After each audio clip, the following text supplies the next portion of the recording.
Good morning, Lauren. Ano yan nasa mukha mo? Makeup. Sabi mo kasi try ko na mag-makeup. Tada! Ang ganda, di ba? Sabi ko, bumili ka muna. Hindi ko sinabi gamitin mo agad. Mukha kang panda, Bebs. Pandas are cute. Ikaw lang yung panda na hindi cute. Pero... Hoy, Carmina.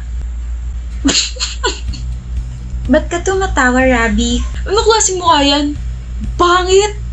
Ha? Naglagay ka pa ng makeup. Kala mo naman kinaganda mo yan. Makakasira ka naman ng araw. Sorry. Tapos tumabi ka pa kay Lauren. Eh di lalo ka ng liit. Diba, Lauren? Sino ka para insultuhin siya? Sino nagbigay sa'yo ng karapatan para pagsalitaan siya ng masasakit na salita, ha? Eh, totoo namang pangit siya. Ikaw yung pangit dito. Sa ugali ka na nga lang babawi, kinulang ka pa. Hoy, Rabis, mag-sorry ka sa kanya. Ayoko. Magsasorry ka o babatukan ulit kita. Sa pangalawa kong batok, baka makalimutan mo na pangalan mo. Mag-sorry ka kay Carmina. Sorry. Wag mo nang kakausapin at lalapitan tong kaibigan ko kung hindi kakaratihin kita. Alis! Okay lang naman ako, Lauren. Di ka pangit, maganda ka, Carmina. Di lang patay yung eyeliner mo. Tsaka, di lang masyadong maayos yung eyeshadow mo. Pero maganda ka. Kaya halika sa CR at bubuharin natin yung makeup mo. Mag-lip tint ka muna tsaka mag-overnight ka sa bahay namin. Tuturuan kita mag-makeup. Love mo talaga ako, best friend, no? Kadiri pero oo, love you. I let you choose your partner for this project. Reporting will be on Tuesday, okay? Class dismissed. Lugi naman yung choose your partner. Paano pag walang masyadong friends? Hoy Claire, partner tayo. Naku, sorry Hazel, may partner na ako eh. Oh, Jonathan, crush mo ako, di ba? Tara, partner tayo. May partner na ako, tsaka hindi na kita crush, no? Reject mo ko eh. Paano kita hindi i-reject hindi pa nga kita jowa, demanding ka na. Hindi na gusto ako maging partner. Pabuhat naman. Ako gusto kita, Yolo. Kagulat ka naman, Cruz. Gusto kita. I heard you, okay? Wala na akong choice, kaya sa'yo na lang ako. Kala mo naman gusto kita maging partner. Hoy, Cruz, wala na rin akong choice, no? So tayo na lang. Oo, tayo na lang.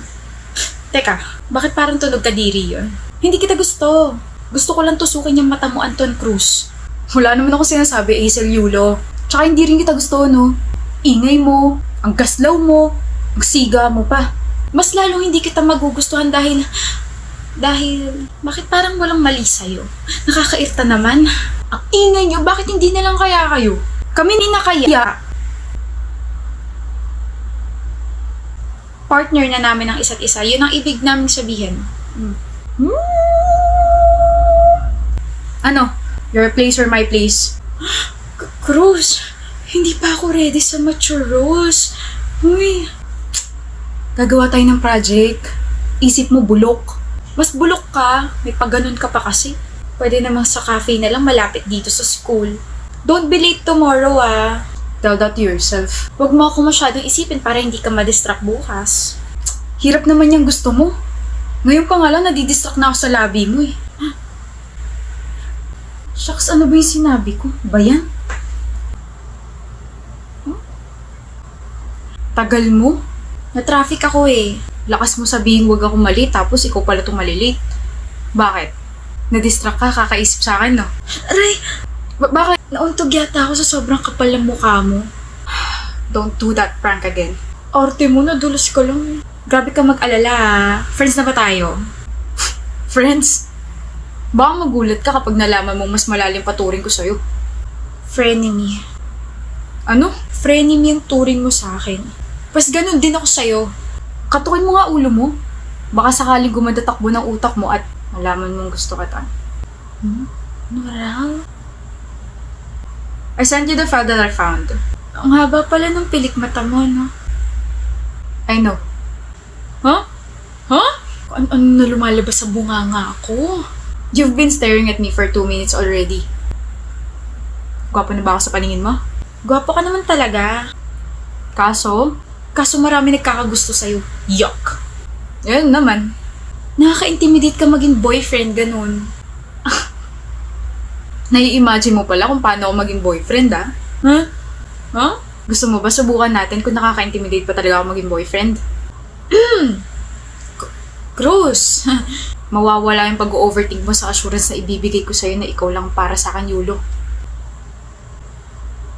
Umamin ka na sa sarili mo na gusto mo ko. How about you? Ako? Matagal na akong umamin sa sarili ko na may gusto ko sa'yo. 4 years ago pa. Dali, check mo na yung file.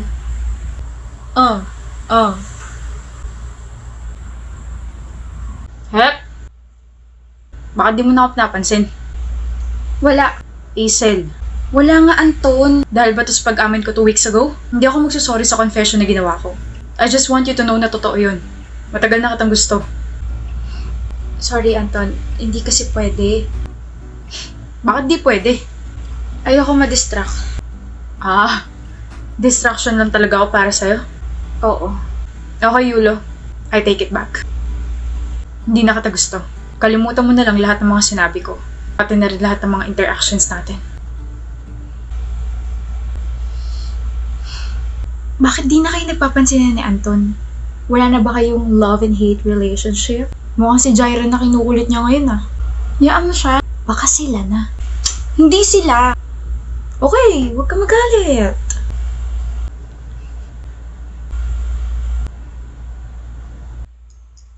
Uy, congratulations, Hazel. Uy, ako lang to. Ano ka ba? Yulo. Cruz. Hazel. Anton. Congrats sa mga awards mo. Tsaka, congrats ka sa graduate na tayo. Congrats din. Pwede na, ano? Pwede? Ano pwede? Hindi pwede noon dahil hindi pa tayo tapos mag-aral. Pero ngayong graduate na tayo, pwede na ba kitang kulitin ulit? Pwede na ba ulit akong umamin sa'yo? Pwede na ba kitang ligawan? Pwede na ba kitang magustuhan? Mahalin? Gusto mo pa rin ako? Ako lang ba si Jaira? Ha? Hindi ko kailanman nagustuhan yun. Di ba sabi ko, ikaw lang para sa akin? Oo nga, ikaw lang.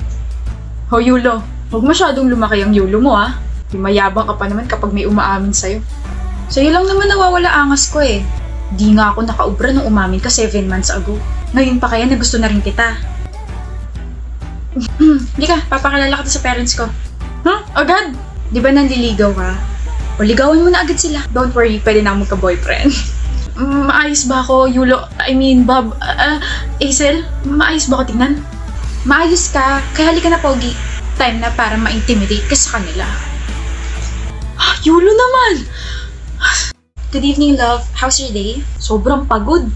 Kanina ko pa gustong umuwi kasi panikoda yung boss ko Kahit yung hindi ko naman dapat gagawin, sa akin pinapagawa. Galit ka ba? Oo naman. Sino hindi magagalit sa kanya? Tsaka ba't mo pa tinatanong yung obvious? Bakit mo naman ako tinataasan ng boses? Ako ba kaaway mo? Okay, sorry Viv. Pagod lang talaga ako. Then bakit late ka na nakauwi? Naya ako ng boss ko mag-dinner. Sorry ko, hindi ko nasabi sa'yo to. So hindi ka na makakasabay sa akin kumain? Hinintay mo ko? Sabi mo kasi kaninang umaga sabay tayo. Pero okay lang. I can eat naman na ako lang mag-isa. I'm sorry talaga, love. Bawi ako bukas. Half-bat lang ako.